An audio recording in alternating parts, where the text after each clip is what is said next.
नमस्कार मित्रों, मैं विशाल सिंह बी काम ई लर्निंग में आपका स्वागत करते हैं।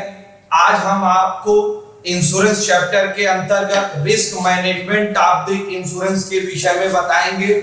रिस्क आप शब्द को मैंने पहले भी बताया है, जोखिम। किसी भी बीमा क्षेत्र में आपके जो रिस्क होती है उसी के वैल्यूएशन करके आपको पैसे का भुगतान किया जाता है।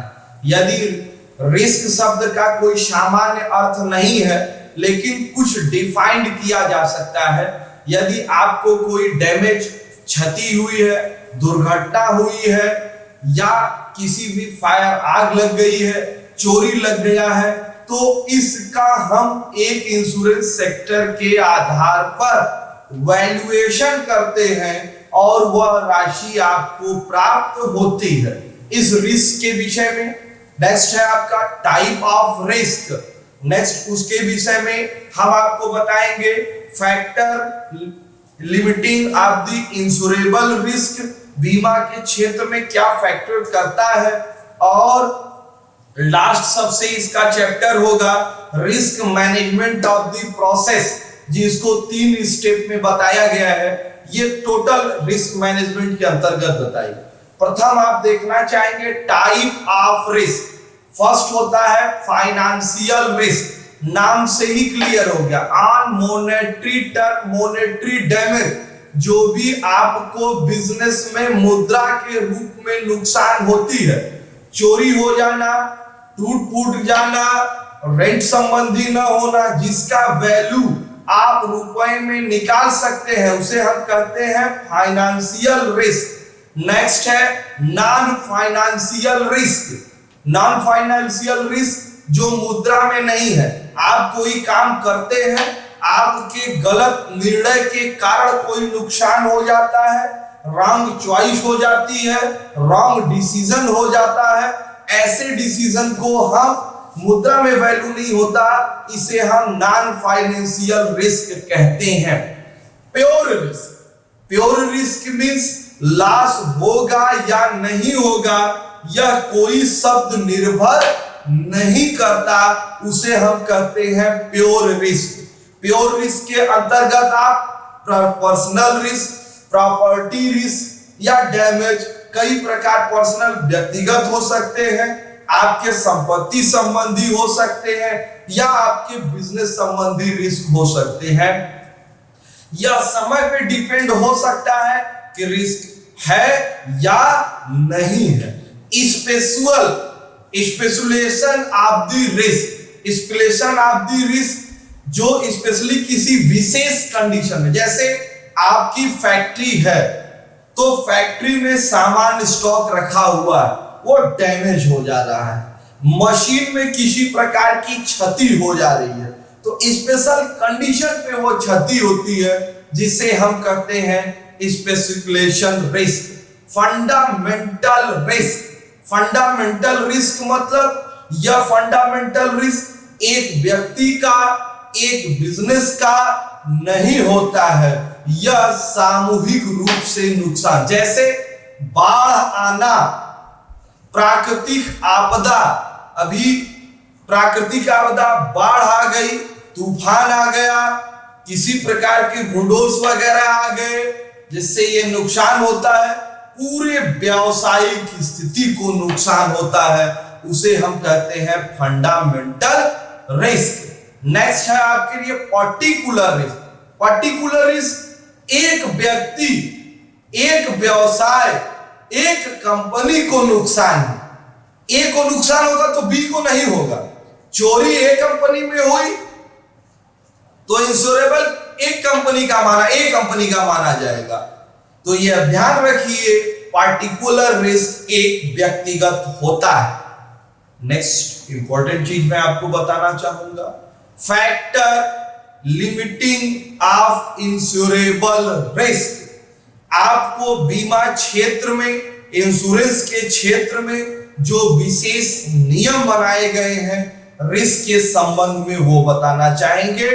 Factor limit of the insurable risk के अंतर्गत फर्स्ट इसके आपको कंडीशन 3 है, premium loading, parameter uncertain, moral hazard. First आपको बताएंगे प्रीमियम ऑफलोडिंग। नाम शब्द इंश्योरेंस को बार बार हमने आपको कहा कि बीमा कराते समय यदि आप प्रीमियम का भुगतान नहीं करेंगे, जो भी इंश्योरेंस कराएंगे, जो भी चीजें कवर्ड की जाएंगी, उसे मुद्रा के रूप में उस वैल्यू के आधार पे प्रीमियम का निर्णय किया जाएगा। अब प्रीमियम जब आप भुगतान कर देंगे तभी इंश्योरेंस मानी जाएगी। यदि आप प्रीमियम का भुगतान नहीं किया, फॉर्म फिलअप करके घर चले आए और कोई दुर्घटना हो गई, तो आप उसके लिए कवर्ड प्राप्त करने के राइट नहीं रखते। Parameter uncertain. बीमा क्षेत्र में निश्चित कारण मान के इंश्योरेंस नहीं किया जाता। हमारा एक्सीडेंट होगा ही, मेरी फैक्ट्री में आग लगेगी ही, ऐसा नहीं। अनसर्टेन ऑफ द रीजन, किसी भी को भी अनसर्टेन, बिना कारण की कोई दुर्घटना होती है, उसके लिए आप इंश्योरेंस कराते हैं। Moral hazard, risk protection involve in the other party. यह मोरल हजार्ड एक दूसरे के ऊपर विश्वास रखते हुए, विश्वास कायम रखने के लिए इसका हम इंश्योरेबल कराते हैं।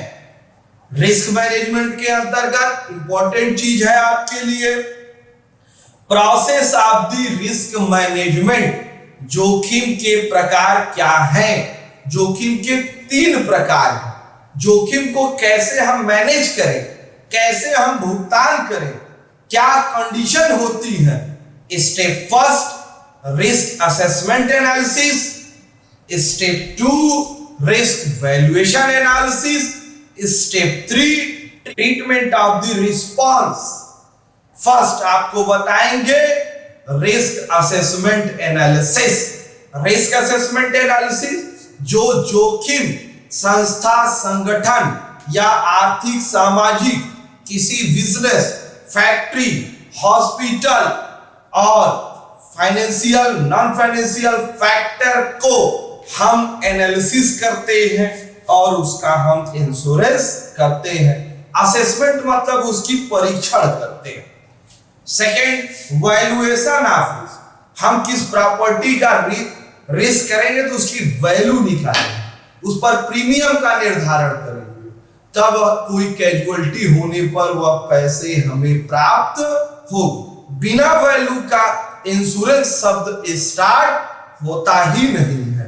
ट्रीटमेंट ऑफ द रिस्पांस, जोखिम की समाधान क्या किया जाता है?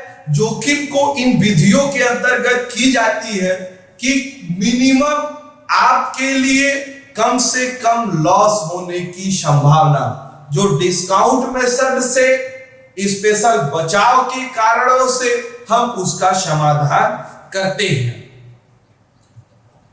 मैं आपको बहुत कोट धन्यवाद देना चाहूंगा कि आपने मेरा वीडियो देखा। मेरा आपसे विनम्र अनुरोध है कि ये आपके नॉलेज कंपटीशन लेवल पे, ग्रेजुएशन या इंटरमीडिएट के जो भी बच्चे हैं, इसको पढ़िए। इससे आपको मेरे चैनल बीकॉम ई लर्निंग से आपको ज्ञानवर्धक चीजें प्राप्त होगी, जिसके लिए आप इसको ज्यादा से ज्यादा सब्सक्राइब करिए, लाइक एंड शेयर करिए। आप पूर्ण रूप से स्वस्थ रहें। किसी कारण से शिक्षा अगर नहीं प्राप्त कर सकते हैं तो ऑनलाइन बीकॉम ई लर्निंग के प्रति आप अपने एजुकेशन सेक्टर की क्वालिटी को और डेवलपमेंट कर सकते हैं। धन्यवाद।